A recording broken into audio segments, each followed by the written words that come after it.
नमो नमः मित्रों। पठतु संस्कृतम जयतु संस्कृतम। प्रतिदिन मैं आप लोगों को सम्मुख नहीं आ पा रहा हूं, लेकिन आगे से पूरी कोशिश रहेगी कि हम प्रतिदिन आपके लिए कुछ न कुछ नया लेके आऊं। और आज मैं आप लोगों के लिए डॉक्टर बाबूराम सक्सेना प्रणीत संस्कृत व्याकरण प्रवेशिका से कुछ प्रश्न, ऐसे प्रश्न जो कारक प्रकरण से हैं और कारक से पूछे जाते हैं, उन प्रश्नों को आपको बताएंगे और कारक की तैयारी कैसे करें। एक बात आपको हम अवश्य बताएंगे कि परीक्षा के लिए तैयारी करना और ज्ञान के लिए तैयारी करना, इनमें अंतर है। ज्ञान के लिए तैयारी करने के लिए एक अथाह सागर है, आप उसके अंदर घुसते जाइए और तैयारी करते जाइए, मेहनत करिए। लेकिन आज आपके सन्निकट टीजीटी प्रशिक्षित स्नातक की परीक्षा है, उसके दृष्टिकोण से जो तैयारी करना है, आपको कारक में क्या पढ़ना है, क्या नहीं पढ़ना है, कैसे पढ़ना है, इस बिंदु पे हम थोड़ा चर्चा करेंगे। और कैसे करें कि कारक से आपके कोई भी प्रश्न छूटने न पाए, हमारी पूरी कोशिश है। और जो अभी तक इस चैनल पे नए हों, हमारा यह पूरा उद्देश्य है हमारी तरफ से कि आप अधिक से अधिक लोग, जो कुछ थोड़ा बहुत ज्ञान मेरे पास है मैं पूरा देने की कोशिश कर रहा हूँ।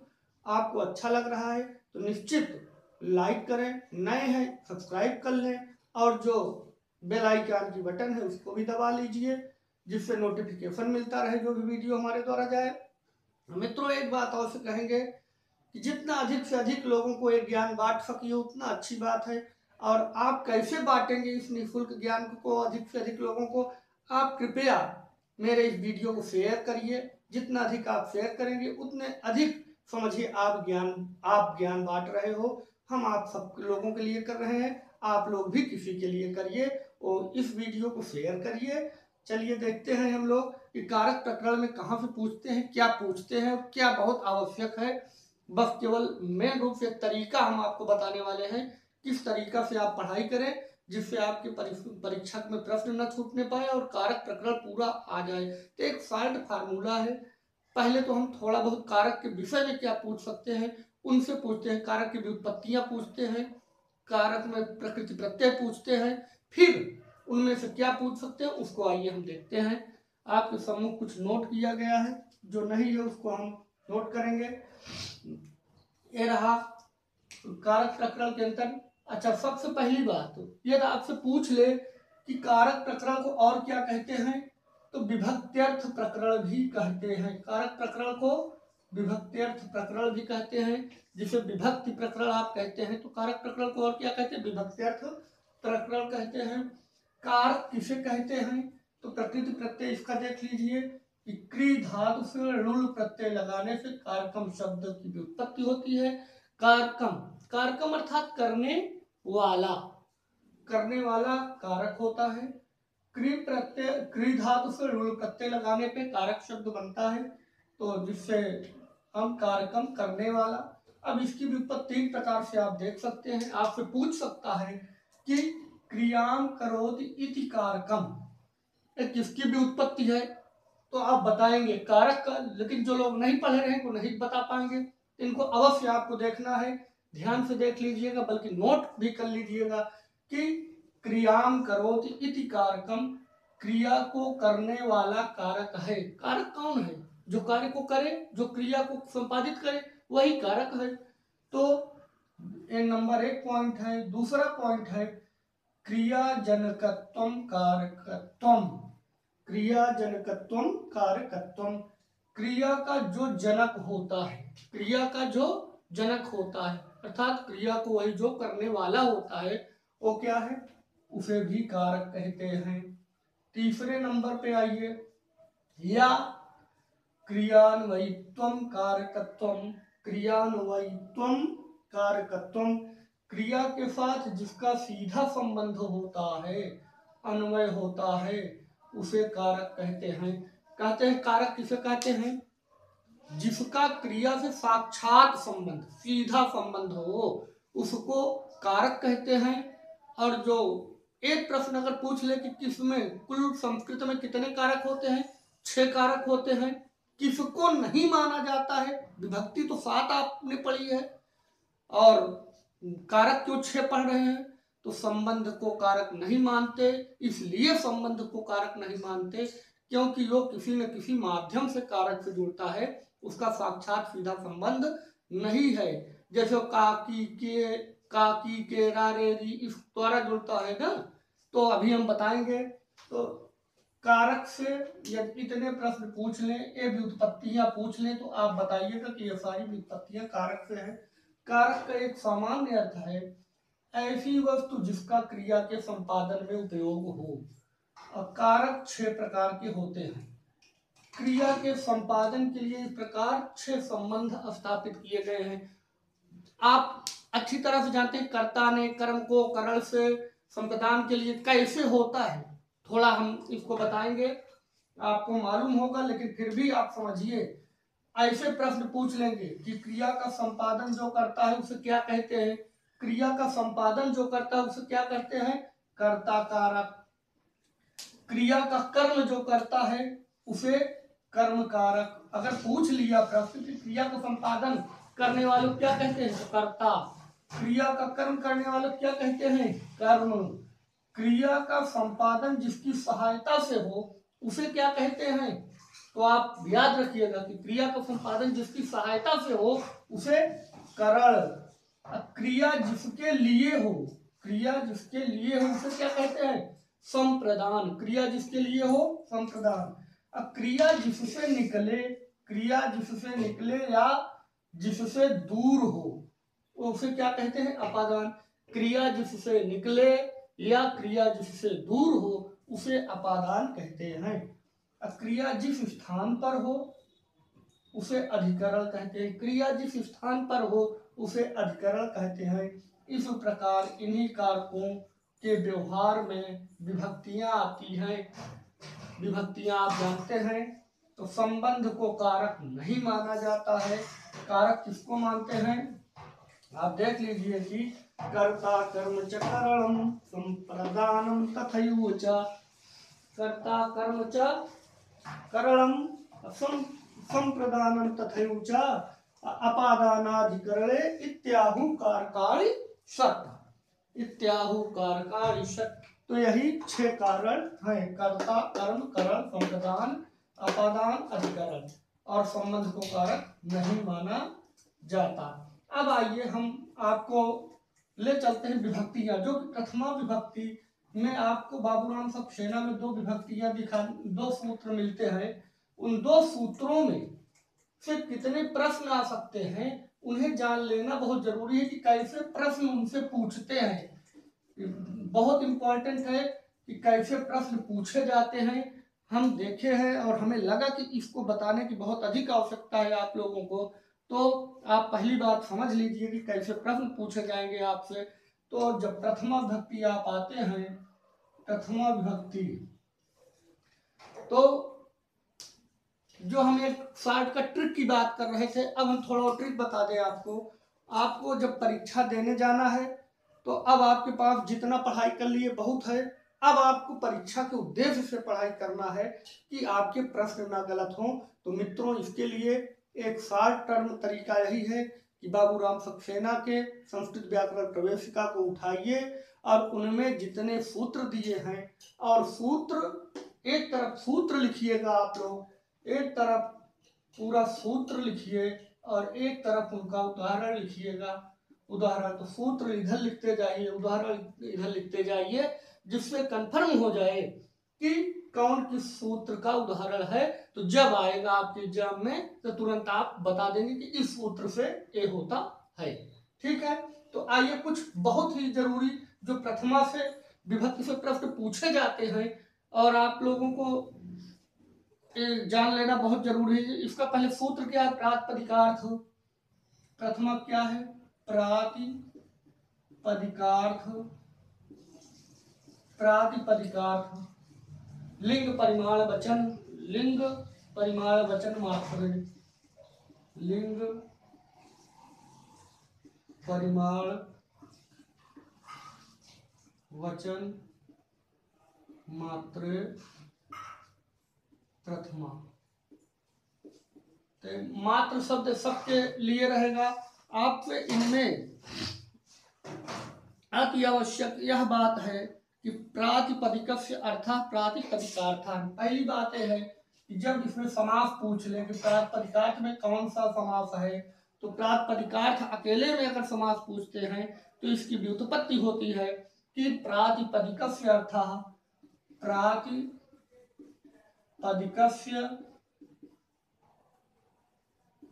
देखिए कठिन नहीं है, आप इसको बिल्कुल कठिन मत बनाइएगा, ये कठिन बिल्कुल नहीं है, थोड़ा समझने का प्रयास करिएगा बस। प्रातिपदिकस्य, चाहे इसको अगर अलग से लिखेंगे तो अर्थः पूरा आपको लिखना पड़ेगा। प्रातिपदिकस्य अर्थः, प्रातिपदिकस्य अर्थः प्रातिपदिकार्थः, प्रातिपदिकार्थः। संधि हो गया, दीर्घ हो गया। इनमें कौन सा समास है? इनमें इस प्रकार से जब देखेंगे तो षष्ठी तत्पुरुष समास बनेगा। षष्ठी तत्पुरुष। आजकल प्रश्न पूछने का तरीका भी कुछ बदल गया है, इसलिए आपको समास भी षष्ठी तत्पुरुष समास होगा। इसमें कौन समास होगा? षष्ठी तत्पुरुष समास होगा। प्रातिपदिकस्य अर्थः प्रातिपदिकार्थः। और जब पूरे में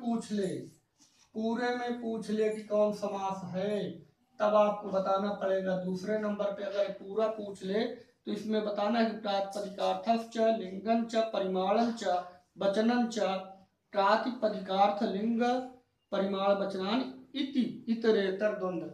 आपको हम पूरे में बता दे रहा हूं कि जब पूरे में पूछ लेगा तो अभी लिखने में समय लगेगा। तो इनमें कौन समास है? इतरेतर द्वंद्व समास है। इतरेतर द्वंद्व समास है। ये अगर इस तरह से पूछता है तो कैसे होगी, इसकी व्युत्पत्ति कैसी होगी इतरेतर द्वंद्व समास की, थोड़ा से हम पढ़ दे रहे हैं, आप लोग सुन लीजिएगा ध्यान से।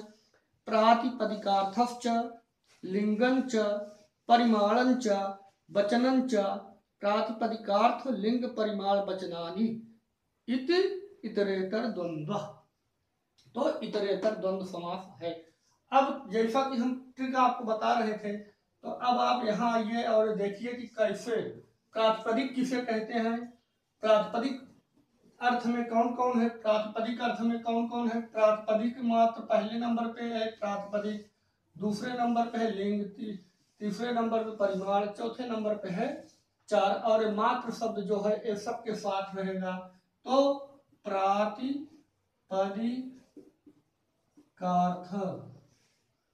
प्रातिपदिकार्थ मात्र में प्रथमा विभक्ति होती है। तो प्रातिपदिकार्थ में प्रातिपदिक अवस्था में शब्द का अर्थ बतलाने के लिए, लिंग बतलाने के लिए अथवा परिमाण बतलाने के लिए तथा वचन बतलाने के लिए इसका प्रयोग किया जाता है, और इन सब में प्रथमा विभक्ति होती है। तो केवल प्रातिपदिकार्थ का तो लक्षण यही है कि नियतोपस्थितिकः प्रातिपदिकार्थ, अर्थात जिस शब्द के उच्चारण करने पर जो पदार्थ नियत रूप से उपस्थित हो जाता है उसे प्रातिपदिकार्थ कहते हैं। केवल प्रातिपदिक का अर्थ स्पष्ट करने के लिए प्रथमा का प्रयोग होता है। वे शब्द हो सकते हैं जो या तो अलिंग है अर्थात लिंग का बोध नहीं कराते। कैसे शब्द हो सकते हैं? जो या तो अलिंग हैं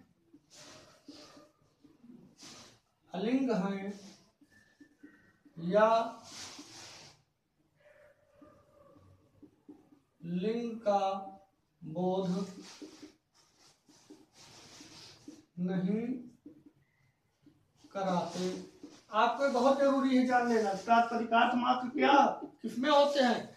जो या तो अलिंग है और या किसी लिंग का बोध नहीं कराते हैं, वो प्रातिपदिकार्थ मात्र में प्रथमा होती है। इसके उदाहरण कौन है? जैसे उच्चई नीचई, अलिंग प्रातिपदिक का उदाहरण। अच्छा, प्रातिपदिक क्या है?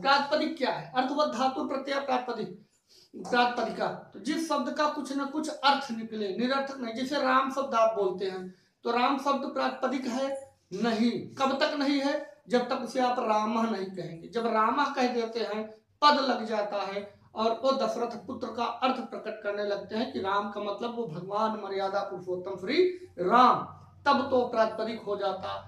और केवल अगर राम कह देंगे तो प्रातिपदिक नहीं होता है, क्योंकि उसका अर्थ नहीं निकलता है। रामा कहेंगे तो उसका अर्थ निकलता है। कहने का हमारे तात्पर्य है कि राम भी कहिए, लेकिन जब राम से हम वो राम का अर्थ ग्रहण कर लेते हैं तो वो प्रातिपदिक हो जाता है। तो अब आइए अलिंग की बात आई कि या तो अलिंग हो या तो लिंग का बोध न कराए। लिंग का बोध न कराए अर्थात क्या हो गया कि नियत लिंग हो। जैसे अलिंग का उदाहरण आपको हम बताते हैं कि अलिंग प्रातिपदिकार्थ के अंतर्गत आते हैं। अलिंग यही चीज पूछेगा। इसी तरह से पूछेंगे कि अलिंग प्रातिपदिकार्थ के उदाहरण कौन है। अलिंग के उदाहरण में आपको बताना है कि उच्चई, नीचई। उच्चई, नीचई ये जो हैं एक कैसे शब्द हैं, अव्यय शब्द हैं। कैसे हैं, अव्यय हैं। लेकिन अलिंग प्रातिपदिकार्थ के उदाहरण हैं। अलिंग प्रातिपदिकार्थ के उदाहरण जब पूछा जाएगा कि उच्चई नीचई किसके उदाहरण है, तो आपको बताना है कि ये उच्चई और नीचई ये अलिंग प्रातिपदिकार्थ के उदाहरण हैं। दूसरे नंबर पे आइए नियत लिंग। लिंग का बोध नहीं कराते अर्थात नियत लिंग। नियत लिंग के उदाहरण कौन है। नियत लिंग, नियत लिंग जैसे नियत लिंग कृष्णा श्री ज्ञानम, कृष्णा श्री ज्ञानम। जब भी आपसे पूछेगा तो यही तीन ही पूछेगा, और इन्हीं तीन में पूछेगा कि ये किसके उदाहरण है, अलिंग के, नियत लिंग के। तो आपको बताना है कि ये नियत लिंग के उदाहरण है। नियत लिंग प्रातिपदिक के ही उदाहरण है, लेकिन प्रातिपदिक में दो प्रकार के हैं, एक अलिंग है एक नियत लिंग है। तो कृष्णा क्या है, नियत है, पुल्लिंग है। श्री स्त्रीलिंग है, ज्ञानम नपुंसक लिंग है। तो ये सब नियत लिंग के उदाहरण हैं। अब दूसरी बात आइए हम देखते हैं लिंग मात्र के क्या अर्थ है, लिंग मात्र के उदाहरण क्या हो सकते हैं। इस तरह से प्रश्नों को आपको पढ़ना है कि इसी बात को ध्यान देना है कि अलिंग के उदाहरण कौन है, अलिंग प्रातिपदिक के उदाहरण, नियत लिंग प्रातिपदिक के उदाहरण कौन है। जब आपको इनका ध्यान रहेगा तो आपसे गलती नहीं होगी। अब लिंग मात्र के उदाहरण कैसे देखेंगे आप, ये तो दो इस तरह से हो गया। और अब आपके सामने आता है प्रातिपदिक का हो गया। अब दूसरे नंबर पे लिंग मात्र के उदाहरण कौन कौन है। लिंग मात्र में प्रथमा विभक्ति होती है, लेकिन इसका उदाहरण कौन है लिंग मात्र का। जो अनियत लिंग होते हैं उनमें लिंग मात्र अधिक अर्थ का बोध कराने के लिए प्रथमा होती है। जैसे अनियत लिंग कौन है, लिंग मात्र में अनियत लिंग, अनियत लिंग का उदाहरण कौन है। ध्यान से आप लोग इसको देखिएगा, इसको रट लीजिएगा कि लिंग मात्र के उदाहरण में अनियत लिंग के उदाहरण कौन है। तटः, तटी, तटम। इनका लिंग निश्चित नहीं है, जबकि इसके मतलब क्या होता है, किनारा। तट का मतलब क्या है, सब लोग जानते हैं कि तट का मतलब है किनारा, लेकिन इनका लिंग निश्चित नहीं है। पुल्लिंग में स्त्रीलिंग और इसमें तीनों लिंग में अर्थ वही निकल रहा है, किनारा। उनमें क्या था, कृष्ण पुल्लिंग में बोले थे तो अलग, श्री का स्त्रीलिंग में अलग, और ज्ञानम का नपुंसक लिंग में अर्थ अलग निकलता था। लेकिन इनको तीनों लिंगों में अर्थ आपको किनारा ही निकलेगा। ये नियत किसका उदाहरण है, अनियत लिंग का उदाहरण है। तटः, तटी, तटम। तो ये लिंग मात्र के अंतर्गत जब आपसे पूछे लिंग मात्र का उदाहरण तो तटः, तटी, तटम। अब आइए थोड़ा जल्दी चलते हैं हम।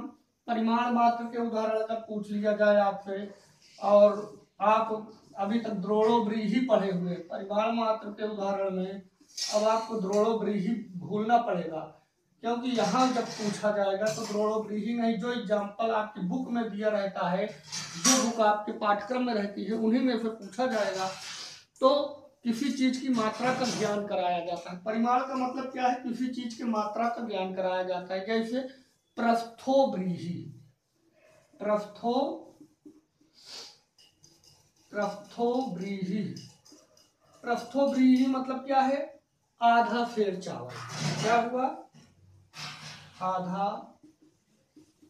फेर चावल।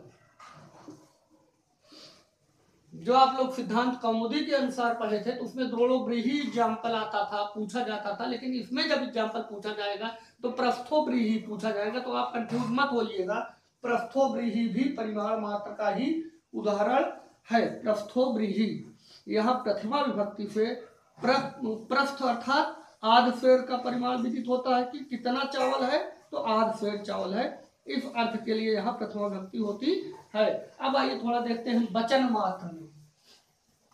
चौथे नंबर पे है आपका वचन मात्र में भी प्रथमा विभक्ति होती है। वचन मात्र में भी प्रथमा विभक्ति होती है। वचन कैसे होता है? वचन माने क्या कहते हैं? संख्या। वचन मतलब संख्या। तो एक वचन मात्र का एक दौ बहुआ, यही एग्जाम्पल आएगा तो पूछेगा आपसे एक दौ बहुआ। तो आप ये तो जानते हैं कि प्रथमा विभक्ति है, लेकिन किसके उदाहरण है? तो ये वचन मात्र के उदाहरण है। एक दौ बहुआ, इसमें प्रथमा विभक्ति तीनों में है, ये वचन मात्र के उदाहरण है। अब जो आती है विभक्ति, आपका कारक आता है संबोधने च। संबोधन में भी प्रथमा विभक्ति होती है। संबोधन में कौन विभक्ति होती है? संबोधन में भी प्रथमा विभक्ति होती है। ध्यान से देखिएगा, हमें उम्मीद है समझ में आएगा आप लोगों को। तो आपसे प्रश्न जैसा प्रश्न पूछा जाएगा उस तरह हम बताने की कोशिश करें। संबोधने च जो दूसरा सूत्र है, यही दो सूत्र मात्र बाबूराम सक्सेना में है, तो हमें दोनों सूत्र आपको बताने की पूरी कोशिश कर रहे हैं। संबोधने च, संबोधने च का मतलब क्या है कि संबोधन में प्रथमा विभक्ति का उपयोग संबोधन करने में भी होता है। जैसे हे बालक, ये है संबोधन का चिन्ह। हे कन्या, हे बालक, हे कन्या, हे, हो, अरे, इस तरह से जब आपको संबोधन दिखे तो उनमें भी प्रथमा विभक्ति होगा। तो आइए थोड़ा से आगे भी देख लेते हैं। यही दो है प्रथमा विभक्ति में पूछा जाने वाला। अब इसके बाद आती है द्वितीय विभक्ति। तो हम द्वितीय विभक्ति पे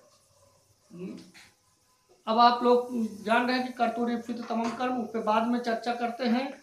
जैसे आप लोगों का कमेंट हमको मिलता है कि इस पे आगे चला जाए कि कुछ और आगे बताया जाए, लेकिन समझ में आया होगा। प्रथमा विभक्ति में बहुत सारे कंफ्यूजन होते हैं। अलिंग का कौन उदाहरण है, नियत लिंग का उदाहरण कौन है, अनियत लिंग के उदाहरण कौन है, तो ये सारे चीज आपको जानना बहुत जरूरी था, इसलिए मैं बहुत आवश्यक समझा कि इसको बताएं। लोगों को प्रातिपदिक के लिए बहुत कंफ्यूजन रहता है, उनमें समास पूछ लेते हैं, तो ये सब चीज आप कंफ्यूज मत होइएगा, सही करिएगा। और इसके बाद बहुत जल्दी हम आपको मॉडल टेस्ट पेपर हल कराएंगे, जिससे कि आप लोग कितना तैयारी किए हैं, क्या तैयारी किए हैं, आप बढ़िया से कर सकें, कितना सही हो रहा है। जैसे होगा आप लोग कमेंट बॉक्स में हमें बताइएगा कि आप लोग पढ़ लेंगे इसके आगे कि थोड़ा हमें और बताने की ज़रूरत है। जो हो बताइएगा और अधिक से अधिक शेयर करिए, जितना अधिक हो सके दूसरे लोग भी इसका लाभ लें। ठीक है, धन्यवाद।